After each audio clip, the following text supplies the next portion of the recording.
उपयुक्तेषु वैषद्यं त्रिवर्गनिरपेक्षता करणत्रयसारूप्यम् इति सौख्यरसायनम्. A very good day to the gathering here. I'm extremely fortunate to be a part of these summits and blessed that the topic given to me is by body, mind and the soul. And the verse that I cited talks about the oneness, the equilibrium with which the three of them should function. And the summit in itself exemplifies the oneness of so many things coming together. What can talk more about oneness and unity where you see Republic and the Hindu on the same banner? And I was preceded with a conversation with Mohit Joshi, who was referred to as Mojo. And I'm sure Barkha will be extremely happy. But the good part about Mojo is, unlike most other words start with J and O, should not be pronounced as Joe, it's Ho, it's San Jose. But Mohit Joshi has made Indians proud by making us pronounce the way it is, it's Mojo. So, thank you for that. In this beautiful Bhagya Nagaram, which otherwise is famously, historically called as Hyderabad and Secunderabad, the land with the twin cities, separated by the waters. I am quite reminded of this Patram called Hanuman, who features as an icon of valor, prowess, and intellect. How does the topic come together with this Patram?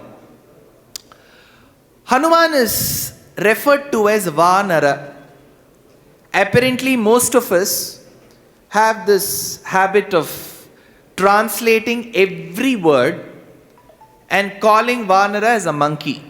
But a set of research scholars have opined that Hanuman need not be the monkey that we presumably see in most of the zoos today, and some loitering outside as well.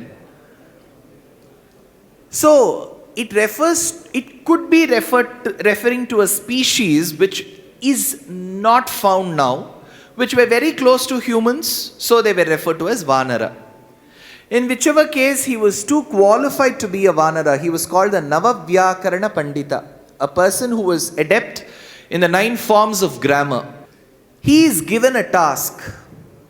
He comes with a resolve to assist a person who is an acquaintance of a few days. Rama, who lived in Maharashtra and then ventured into Karnataka Pradesham. The inscriptions call it Karnata and not Karnataka. Karneshu Atati iti Karnatam. That region which is filled with such great valorous people, and when their valor reaches your ears, it seems your ears start nodding. So it's Karneshu Atati. So ears start relishing and nodding. So it's called Karnata. Of course, there is a Kakaram, which is a suffix which is added, Karnataka. So as Rama ventures into Karnataka Pradesham, he has an acquaintance with this overqualified, well-spoken Vanara called Hanuman. And Hanuman comes with the resolve to strike a good friendship with this person. So there is mind which is playing a role here. Of course, the next step is when Hanuman reasons out the melancholy that Rama had because of his wife being abducted. So he says, I will assist in the process, and bodily he levitates himself to go to Lanka Pradesham, meets up with Sita. Now, there are two things that come across very strikingly when we see Hanuman as a patram. One, Rama did not give any profile picture to Hanuman stating this is Sita. So it would be worthwhile for any person to take this up as an assignment. That too, it was an on-site assignment. He is going abroad. Hope he was not paid in the Sri Lankan currency, which is not that valued. So when he went to Lanka Pradesham, he didn't have an idea about how Sita will look. And the icing on the cake was, he had graduated from a school from which he was the only student. So co-education was never there as a part of his curriculum. So moving with women, understanding their sensitivities, and then understanding or seeing the person whom he is going in search for were not a part of his requirements sheet. Yet he ventured. Once he goes to Lanka, he has got a very limited time to go in search of Sita. So he goes during the evening hours when the sun was about to set, and he has to return to Bharatadesham before the sun rises. So time is limited. The person whom he is going in search of is not known to him. He has not seen or moved with that gender to which the person belongs to. Yet he makes a firm resolve in his mind that bodily I have come here. I am sure I can make use of mine because I have one, to see where this lady is. Of course, there is a mismatch that he makes. That he first thinks Ravana's Patni Mandodari to be Sita. He gets extremely excited. Aspotayamasa chuchumba pucham nananda chikrida jagau jagama stambhana roham nipapata bhumau nidarshayam swam prakritim kapinam. He exhibited the nature of a monkey, says Valmiki, when he started kissing his tail as a mark of seeing Sita, but whom he did not know that it was Mandodari. Later he course corrects himself, gets into Ravana's kitchen, finds various dishes, doesn't find either Sita in a full form or in the cooked form. Then he goes back to the Vatika called Ashoka Vanika Sita. Then he sits atop the Shimshupa Vriksham and then looks down. Now he wanted to be doubly sure if the woman who was sitting there in a certain posture was Sita. That is when Valmiki uses this line, Tarkayamasa Siteti. Through logical reasoning, he concluded this is Sita. Tarkayamasa Siteti. How? When Sita left Ayodhya, she was dressed and draped in silk clothes. She wore gold jewelry. More gold jewelry was appended to her as a gift for not having attended her marriage by Atri's wife Anasuya. As she is being abducted, she throws away the jewelry, some part of her jewelry of the body, so that these could be reminders for Rama to trace the path where she is going to get languished. Hanuman, interestingly, one of the Vanaras who collected the jewelry doesn't find those jewelry on her body. For example, a choker. I'm sure this is the land of Amrapali and many other jewelers. So go visit. No woman would want to wear two chokers because it's really going to choke you then. So you wear one. If the choker has been thrown and the choker is not found on her body, that gives one evidence that the jewelry is not repeated. Second, she did not throw the jewelry as is. She tied them up to a silk pallu which she was wearing. So it says, Taddakulanka Murta, when she was abducted, on the day she was abducted, the sari that she was wearing had the motif of a Hamsa. Taddakulanka Murta.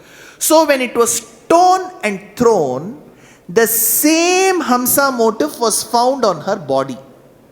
So, Tarkayamasa Siteti, through these indications, he concludes that this must be Sita. And then there are various other statements added. Ekastha hridayanunam rameva anupashyati, says Valmiki. So he began with the resolve in his mind that he is going to assist Rama. Using his body, he goes there, levitates himself to Lanka.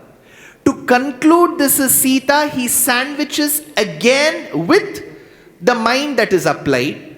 And as he returns to Bharata Desham, while he wants to submit himself, Rama says, I have nothing in my hand that can be at par or equal the service that you have rendered, Hanuman. Apara, paravara, parikha, parivrita, parapura, parasruta, dava, dahana, javana, pavana, bhava, kapivara, parishvanga bhavita, sarvasva dana.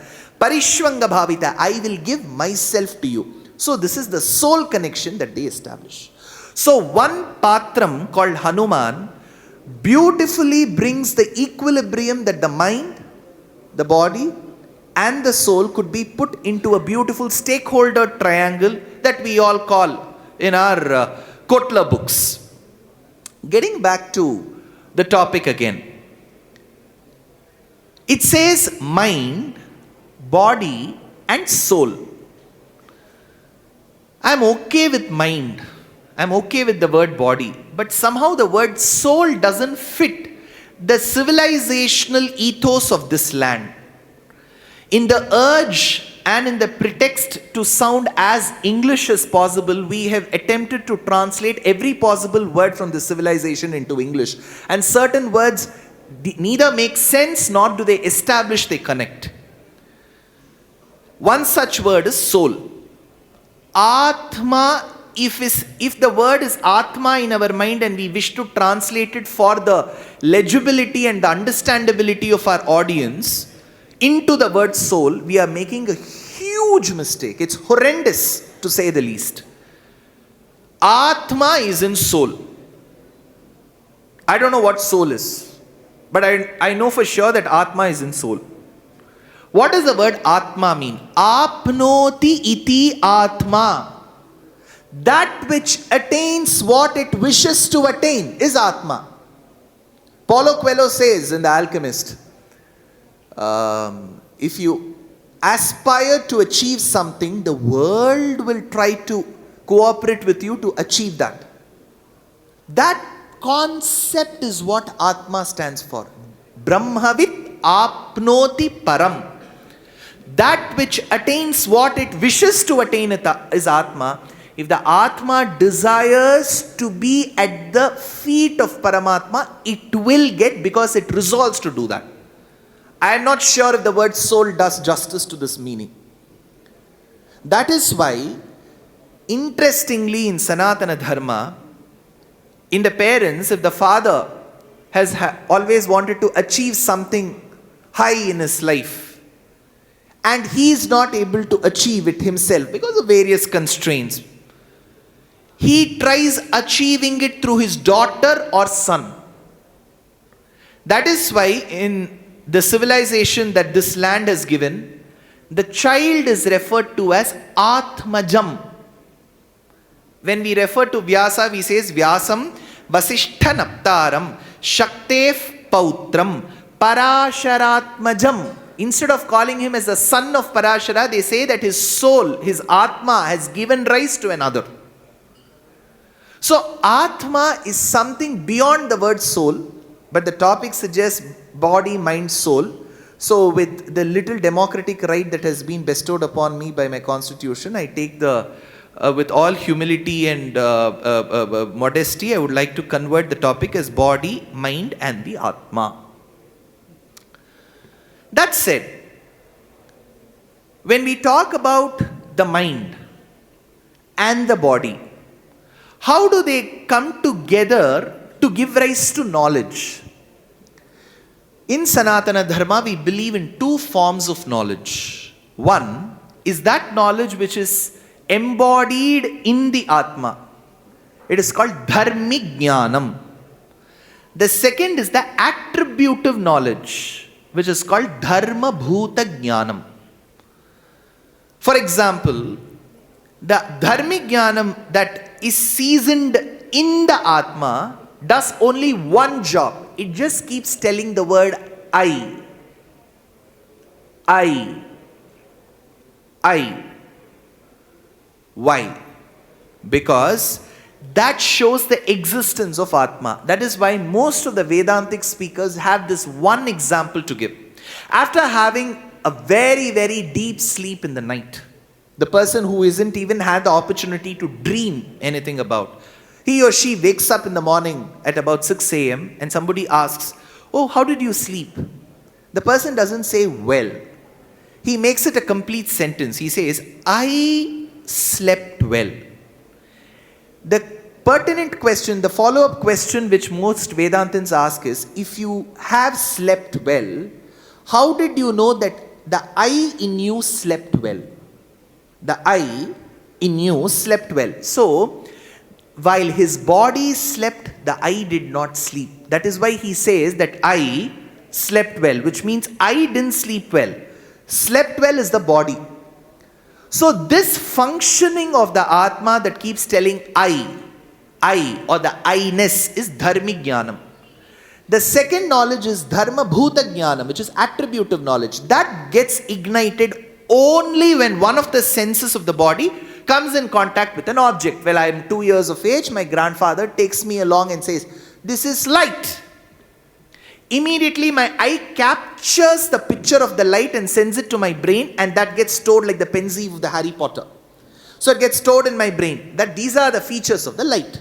So while I'm 3 years old, my grandfather doesn't have to remind me again, and then I tell him back, "This is light," because the moment my eye captures that picture and sends it to my brain retrieves from the archives that this is light that you have learned. So this knowledge gets ignited only when we come in contact with the objects. That is why Vedantins say, to a coma patient, dharmic jnanam works. Dharma bhuta jnanam doesn't operate. That is why even after standing in front of the person, even after the eyes of the person captures your photo, it cannot correspond well with the brain to tell you what it is. So both these knowledge, dharmic jnanam, dharma bhuta jnanam, forms a part of our education system. That said, what is its relevance today? This civilization, the civilization of this land, has for very, very long believed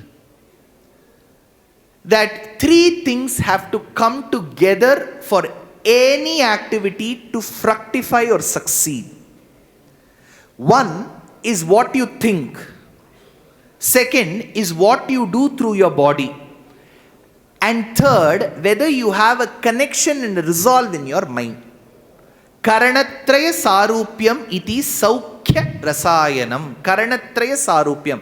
Manasa, vacha and karmana.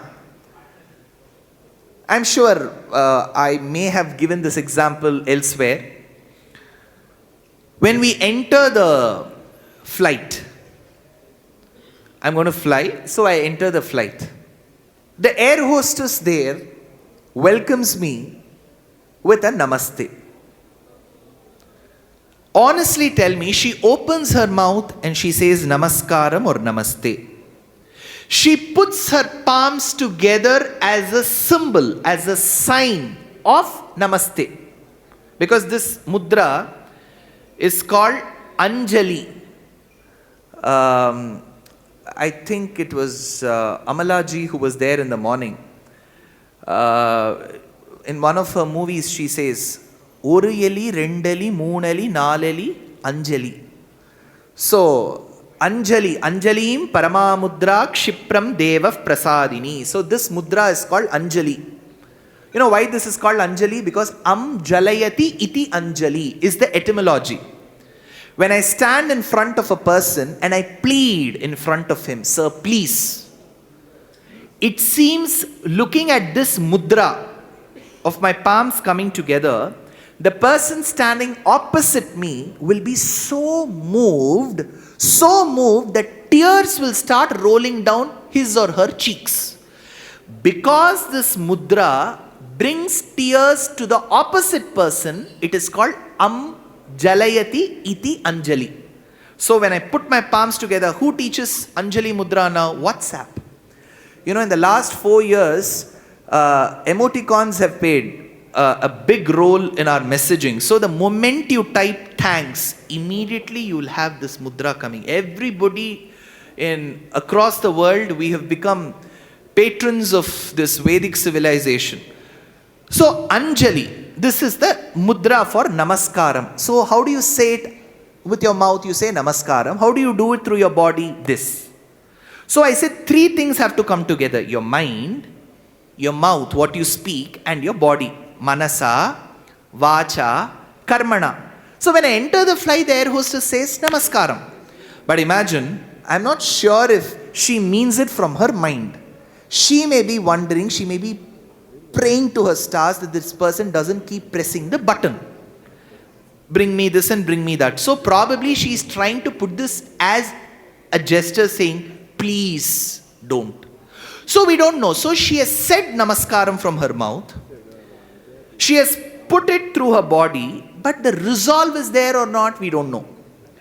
Let's get back to some of the days. I'm sure some of the people of my generation, generations above me, will remember the days when the intellect in history papers at schools were measured by the length of our answers.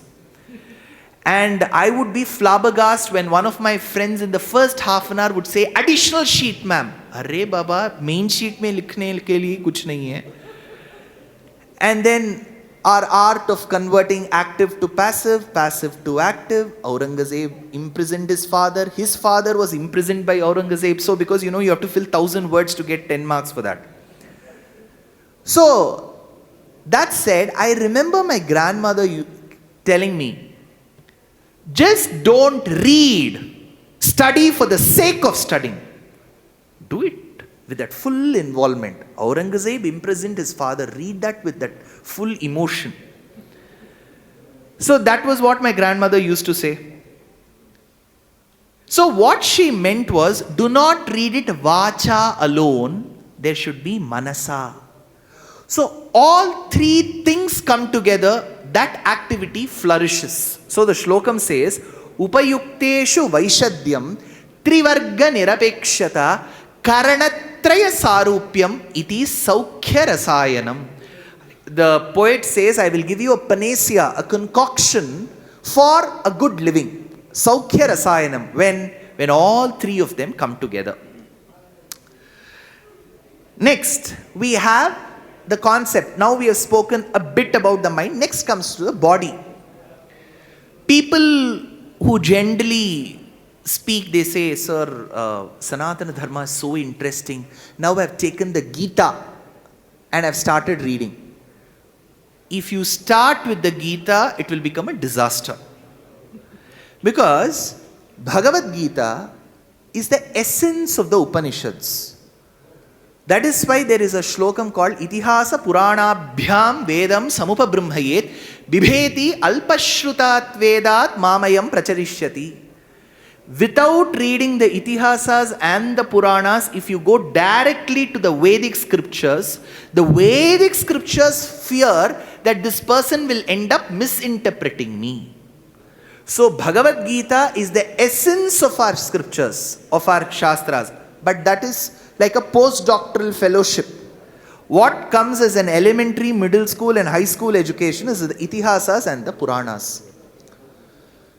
That said, we have time and again when you switch on one of the channels, they'll say Sanatana Dharma believes in Atma, body is not required, Atma is important. Sanatana Dharma refutes it. It says, body is equally important. Atma cannot function by itself. It needs the body.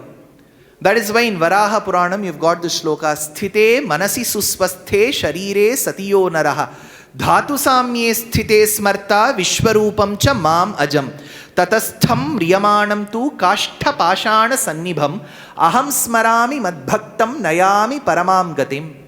Sthite manasi susvasthe. So the verse says, in that body which is healthy. Where there is a healthy body is where the Atma can also function very well. That is why Ayurveda is extremely important Sanatana Dharma. In of the 14 Vidyasthanams, Ayurveda is very important.